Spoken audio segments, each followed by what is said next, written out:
ఎప్పుడైనా ఆలోచించారా? మన ఆంధ్ర నేలపై ఒకరోజు ఉదయం సూర్యుడు ఉదయించగా సాయంత్రం అయ్యేసరికి ఒక తరమంతా నేలరక్తమైపోయిందని. బంగారం కోసం కాదు,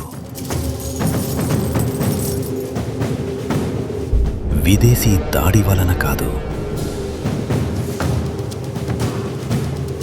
ఒక సింహాసనం కోసం కూడా కాదు,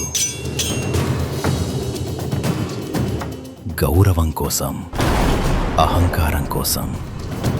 ఆ యుద్ధాన్ని చరిత్ర పల్నాటి యుద్ధం అంటుంది. మనం మాత్రం దానిని ఆంధ్ర మహాభారతం అని పిలుస్తాం.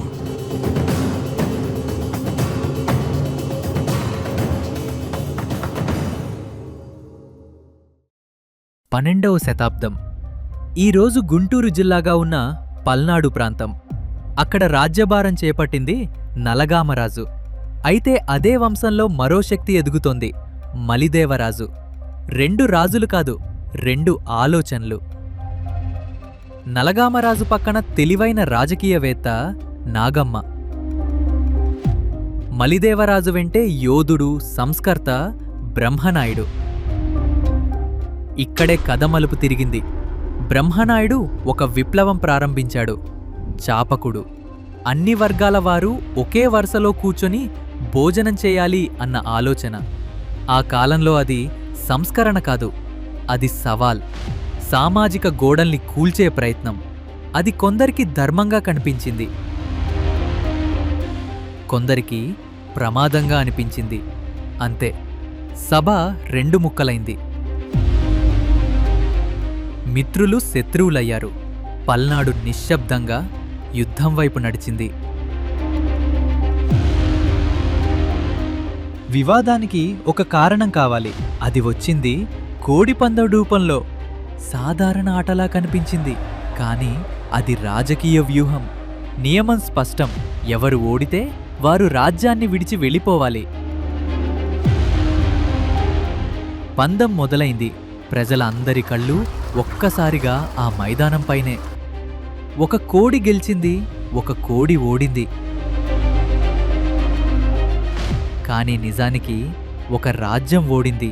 మలిదేవరాజు, బ్రహ్మనాయుడు వెళ్ళిపోవాల్సి వచ్చింది. అది పరాభవం కాదు, అది సిద్ధత. అడవుల్లో, దూర ప్రాంతాల్లో వారు మారు మిత్రబలం కూడగట్టారు.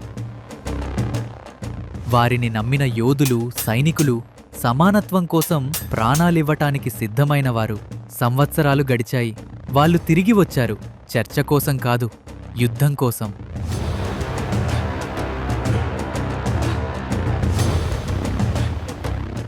రెండు సేనలు ఎదురెదురుగా నిలిచాయి. ఒకవైపు నలగామరాజు, నాగమ్మ. మరోవైపు మలిదేవరాజు, బ్రహ్మనాయుడు. అది సాధారణ యుద్ధం కాదు, అది వ్యక్తిగతం, అది భావోద్వేగం, అది ప్రతీకారం. స్నేహితులు ఒకరిపై ఒకరు కత్తులు ఎత్తారు. గురువులు తమ శిష్యులతో యుద్ధం చేశారు. బంధువులు రక్త సంబంధాలు మరిచారు. యుద్ధం ప్రారంభమైంది.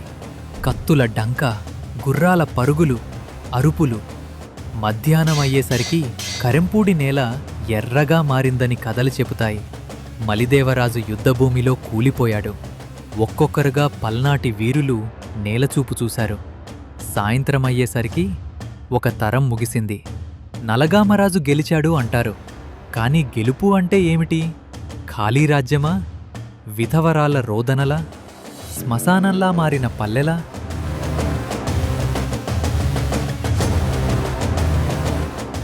బ్రహ్మనాయుడు బ్రతికాడు, కానీ కొన్నిసార్లు బ్రతకటం అత్యంత భారమైన శిక్ష.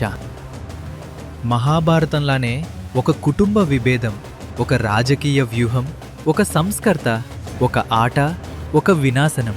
పల్నాటి యుద్ధం మనకు చెబుతుంది, ఆలోచనలు ఢీకుంటే, అహంకారం ముందుంటే రక్తమే ఫలితం. అందుకే ఆంధ్ర చరిత్రలో పల్నాటి యుద్ధం ఒక కథ కాదు, ఒక హెచ్చరిక.